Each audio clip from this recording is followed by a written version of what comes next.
Olá, estamos aqui hoje, né, junto ao grupo Psicólogos Brasileiros Online. Meu nome é Ana Lúcia Gonçalves, eu sou psicóloga, CRP 0647343, a idealizadora desse projeto. E agora estamos aqui com uma super convidada, Nádia Duarte Marini. Antes de você contar, eu queria dizer que a Nádia é psicóloga clínica, formada pela Unesp de Bauru, mestre em saúde mental e trabalha nos Médicos Sem Fronteira. A Nádia vem hoje aqui para contribuir com a sua experiência e o que ela pensa que pode, dentro dessa vivência, linkar, né, com isso tudo que a gente está por viver. Seja super bem-vinda, Nádia. Obrigada, Ana. Eu também gostaria de te agradecer muito pela oportunidade, né? É um prazer estar aqui e fazer parte desse projeto de psicólogos online. Mais do que nunca, esse recurso do atendimento online tem se mostrado como uma ferramenta super importante para o psicólogo, para acessar pessoas que estão aí isoladas e é um recurso que está literalmente nas nossas mãos, né? Com certeza. Então, eu fiquei sabendo do grupo Psicólogos Online através da Embaixada do Brasil no Malawi, na África, que foi o último país onde eu trabalhei com Médicos Sem Fronteiras. E aí eu me aventurei, escrevi para você, ver se vocês estavam precisando de mais alguém para se juntar ao grupo e poder oferecer esse serviço que realmente eu achei muito relevante, né? Ainda mais tendo a experiência como brasileira de morar no exterior, eu sei bem como é difícil a gente acessar a psicoterapia, acessar qualquer tipo de apoio psicológico fora. Nós estamos em 65 profissionais. Já Uhum. estou com um segundo grupo no WhatsApp, onde eu estou chamando psicólogos de apoio. Então, Então Nádia, vamos lá, né? vamos lá. Queria que você contasse um pouquinho, então, mostrasse para a gente um pouco do seu trabalho. Vamos lá. Bom, eu já sou formada há 13 anos. Desses 13 anos, 6 anos da minha carreira aí na psicologia, eu tenho vivenciado fora do Brasil, né? E ingressei na área humanitária. 4 anos com o MSF, mas antes da MSF também já trabalhei em outras ONGs. Então, como é que eu cheguei nisso, né? Eu trabalhei no Brasil sempre com saúde mental, na parte de CAPS, pessoas com transtornos mentais graves, no sistema público. Então, em 2012, eu fui para a Turquia fazer um intercâmbio. Já tinha estado no país como turista, tinha me apaixonado pelo país e queria ter uma vivência diferente.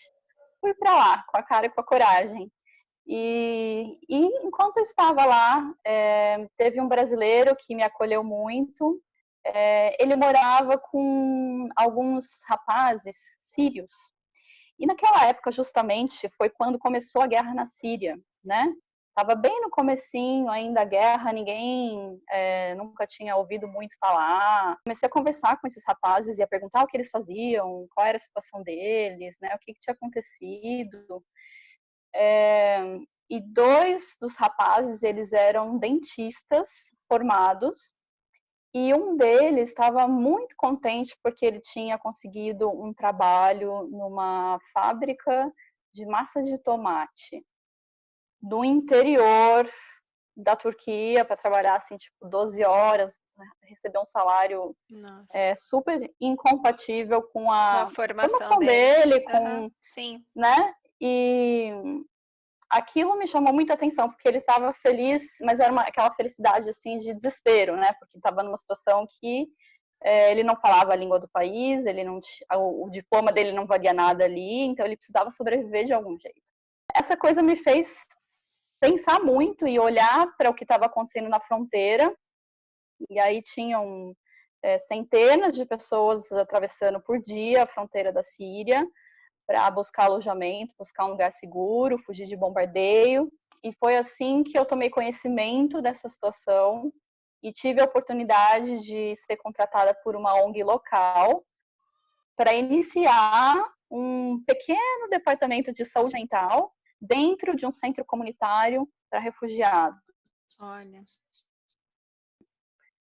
muitas pessoas, né, minha família na época, lógico, ficou preocupada, mas o que você vai fazer na fronteira com a Síria, não sei o quê.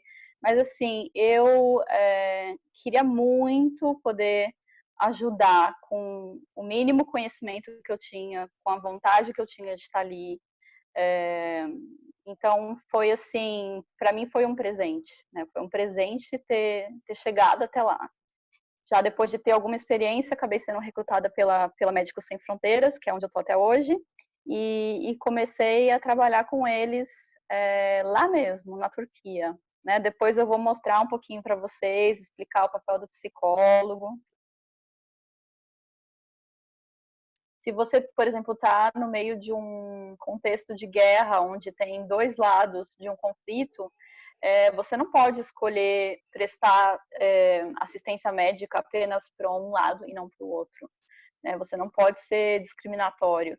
Então, isso, em termos práticos, implica que, às vezes, você vai trabalhar em locais com segurança restrita, né? Onde você vai ter que adotar uma série de medidas, às vezes você não pode nem sair do local onde você Medidas de trabalha. sobrevivência mesmo, né? Medidas de Exatamente. sobrevivência.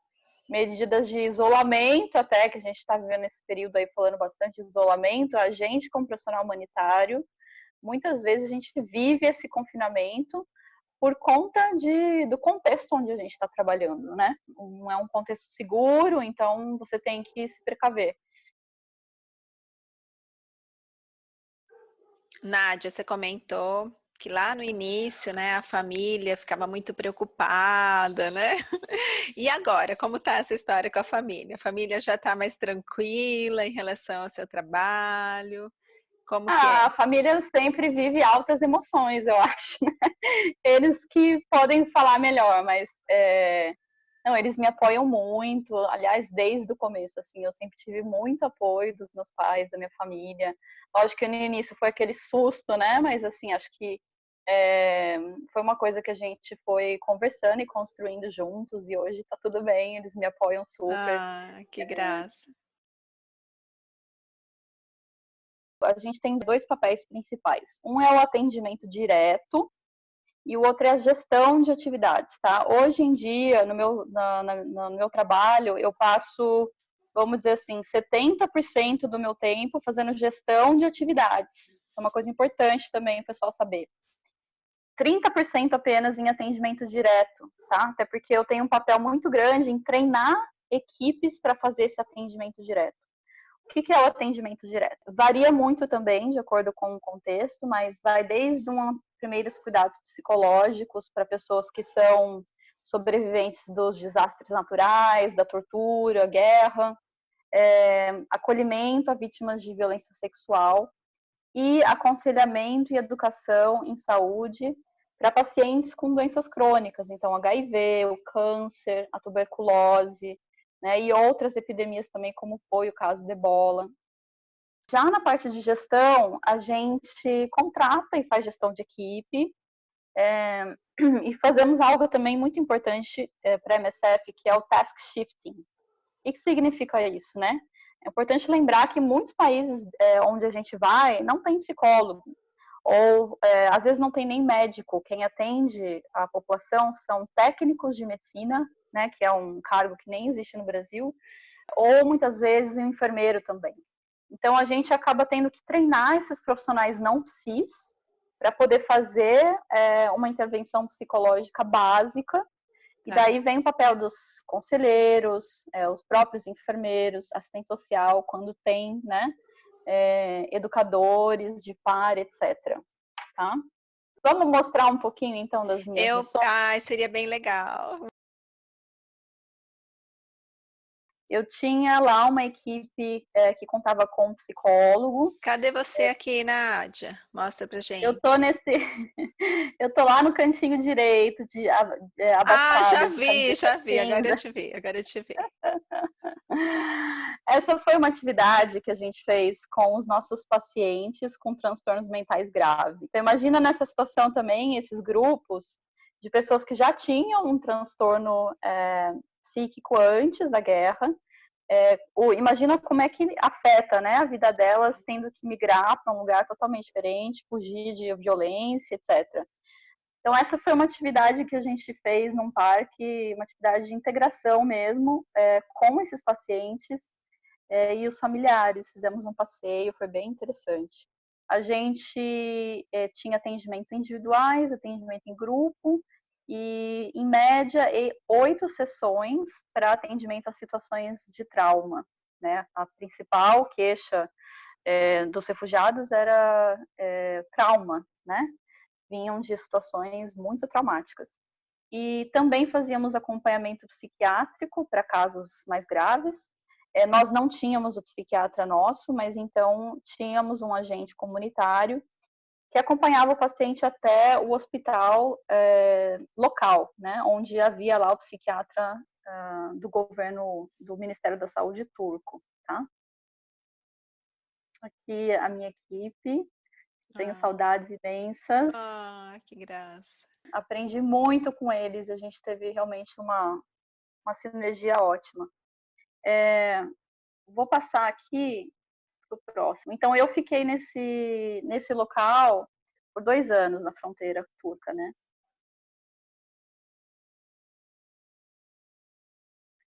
Depois voltei para o Brasil e minha segunda missão, eu fui para Moçambique. Um projeto totalmente diferente, voltado para pessoas com HIV e tuberculose.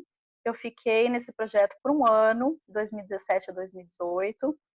Lá a minha equipe era um pouquinho maior, você está vendo aí o pessoal, eram 35 conselheiros. Olha. Esses conselheiros, como eu disse, são conselheiros leigos, né, que a gente chama, são pessoas que tem têm o formação. treinamento.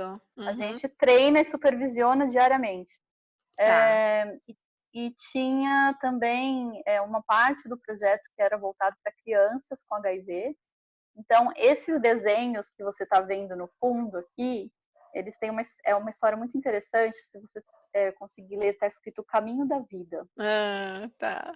E esses quadradinhos, não dá para ver na tela, tá muito pequeno, mas eles são numerados, esse caminho da vida, tá vendo?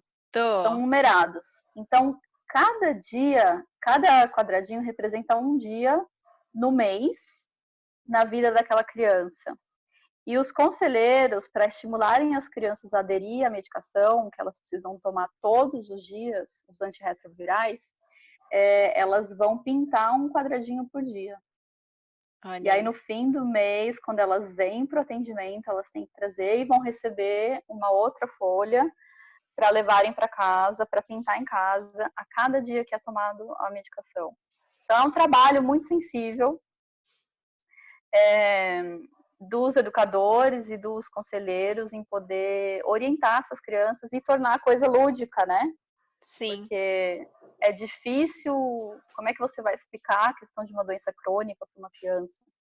É importante usar sempre do lúdico, né? Como a gente faz. E vocês trabalham a família também nesse contexto? Ou é específico a criança? Trabalhamos a família, alguns grupos são feitos juntos com os pais, principalmente se a criança é muito nova. E outros grupos a gente faz só com as crianças e daí oferece num segundo momento também um espaço para os pais. Porque é óbvio, né? Os pais que são os cuidadores, eles precisam estar muito bem orientados e acolhidos, né? Nas angústias. Eu tive uma experiência muito parecida, Nádia, na época de faculdade, né, nos últimos anos ali, e depois na parte do aprimoramento, que eu trabalhava com a família de crianças com câncer, lá no HC, no Hospital das Clínicas, em Ribeirão Que Preto. legal.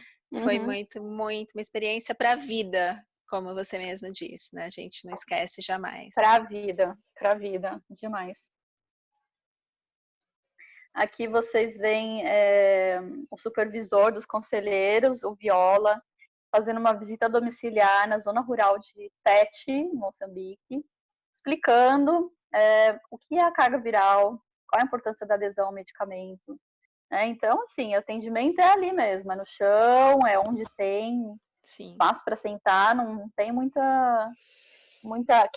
Quem trabalha com trabalho comunitário vai se identificar muito com as cenas que eu vou mostrar aqui, porque acho que não é muito diferente o que a gente faz aqui também no Brasil, né, em regiões assim mais de área rural, etc. Comunidades.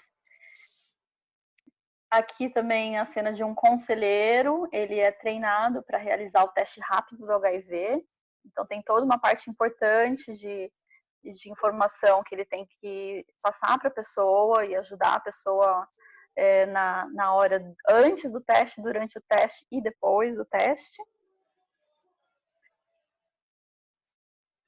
Aqui também a Ana Paula fazendo aconselhamento do teste HIV, literalmente embaixo da árvore do embondeiro, que é um tipo de árvore que tem lá. E é isso, é usar os instrumentos que estão à disposição. Nem sempre você tem uma sala de atendimento. Sim. E naquela situação de hospital também, quando eu trabalhava, às vezes a gente atendia era num cantinho, não tinha sala para todo mundo o tempo todo. Era o cantinho do corredor. O famoso Ok, cantinho. ok, vamos tentar achar o melhor que dá para ser naquela situação, né? É. Vamos lá. Aí é você? Aqui sou Ah, que eu, lindo. Ah, que lindo. num atendimento de aconselhamento familiar, então discutindo questões de, às vezes os pacientes sofrem preconceito dentro da família, ou tem medo de contar o diagnóstico para o parceiro, para a parceira, então tem toda uma parte também de aconselhamento que a gente faz. E aqui eu queria mostrar essa foto, para mim é uma foto bem importante, que mostra um pouquinho dos desafios logísticos, né? A gente está falando de regiões rurais, onde as pessoas lá em Tete têm que andar mais ou menos 10 quilômetros para chegar num posto de saúde. Às vezes não tem dinheiro para pegar um transporte público. E você já imaginou que é ter que andar 10 quilômetros só para você chegar até o seu posto de saúde, muitas vezes não está se sentindo bem. Essas distâncias físicas, elas viram uma barreira, né? E aí a importância do trabalho comunitário, você conseguir criar mecanismos, clínicas móveis. Esse supervisor nosso da foto, ele ia de moto para conseguir fazer visitas onde não chegava carro, entendeu? E aí não tem network, não tem estrutura básica de saneamento e eletricidade, às vezes no posto de saúde onde as pessoas são atendidas. E o Viola, nessa foto que ele está em cima da pedra, que vocês estão vendo aí, ele estava tentando achar um lugar onde tivesse sinal o celular dele, para ele poder me ligar para fazer supervisão. Olha isso. Olha Então, aí. assim, realmente é um exemplo aí, né, do quanto eles se esforçam também para fazer algo pela comunidade deles. Bom, aqui tem uma foto de uma clínica móvel, é um caminhão adaptado, né, onde tinham 2 salas de atendimento dentro do caminhão. E esse aqui, por último, acho que essa é a última foto de Moçambique, mostra um grupo educativo para profissionais do sexo, onde a gente falava de prevenção, de doenças sexualmente transmissíveis, métodos contraceptivos, combate à violência, etc. Esse grupo era conduzido por um par, ou seja, a gente contratava a própria profissional do sexo e treinava para ela assumir esse papel de educadora, né? Isso também foi uma coisa assim que nos garantiu aí confiança para com esse grupo, e às vezes é a única forma de você chegar na população, nessas populações mais difíceis de alcançar. Uhum. Você está vendo que no cartaz aí só tem desenhos, né? Então, às vezes você está Sim. lidando com pessoas que não sabem ler, não sabem escrever, então Uhum. você tem que adaptar o instrumento que você tem para uma Para coisa mais aquela realidade, visual. para aquela realidade, né? Uhum. E no fim do meu trabalho em Moçambique, também eu escrevi um relatório, ajudei a MSF a fazer um pouco aí de sensibilização do público para quais que foram as principais lições aprendidas prestando esses cuidados para essa população. Tá? Muitas das coisas que a gente fez lá depois foram adotadas como políticas públicas. Então foi uma conquista muito grande. Depois, quem tiver interesse, eu posso disponibilizar o link do relatório também, tá? A minha última missão, foi a 4ª missão, da qual eu apenas cheguei agora, foi no Malawi. É o projeto de câncer do colo do útero, onde eu tinha, basicamente, minha equipe eram assistentes sociais, ali eu não tinha conselheiro, não tinha educadores, E é um trabalho mais interdisciplinar mesmo com os médicos, ginecologista, oncocirurgião, médico de cuidados paliativos, enfermeiros. Então, a gente tinha a parte de prevenção do projeto, onde fazíamos os médicos, as enfermeiras faziam o exame preventivo.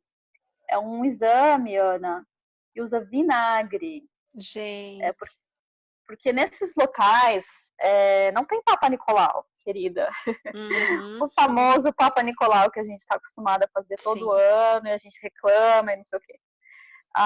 Não existe, é um custo que o governo não consegue alcançar, exige laboratórios. Se a gente está falando de populações que vivem, né, como eu falei, em zona rural, como é que você vai chegar até essa população? Então, existe essa simples tecnologia usando vinagre, onde é possível detectar casos de câncer do colo do útero, e até mesmo detectar em níveis precoces, onde é possível curar e tratar. Olha. É. E a outra forma de prevenção é a vacina, né, que é uma coisa também muito nova no Malawi, eles começaram a fazer no ano passado. Esse ano a MSF ajudou na logística a vacinar meninas de 9 anos Oh, que ótimo. para o HPV. Uhum, que ótimo.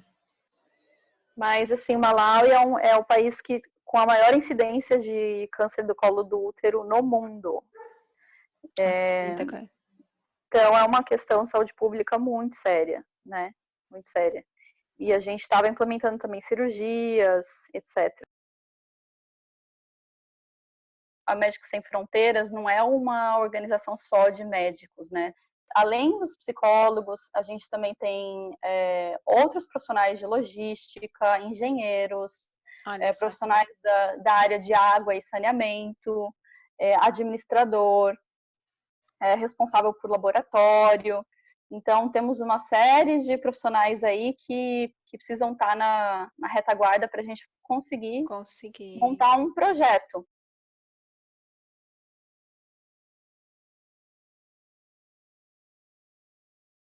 Conta um pouquinho também como é que faz, né? Você teve toda essa questão aí da possibilidade de ingressar, porque você já estava lá, né? Enfim, mas vamos supor que alguém aqui no grupo, né, deseje fazer parte dos Médicos Sem Fronteiras. Como que se dá esse processo de seleção, de contratação, né? Acho até interessante se você puder contar um pouquinho sobre isso. Tá bem. O perfil de profissional que a MSF procura é um perfil bem especializado e nós somos profissionais remunerados e temos que passar por um longo processo de recrutamento. Falo por experiência própria, não é um processo de recrutamento fácil e nem rápido, né? Tem muita gente que manda currículo para Médicos Sem Fronteiras e demora um certo tempo para eles darem até a resposta.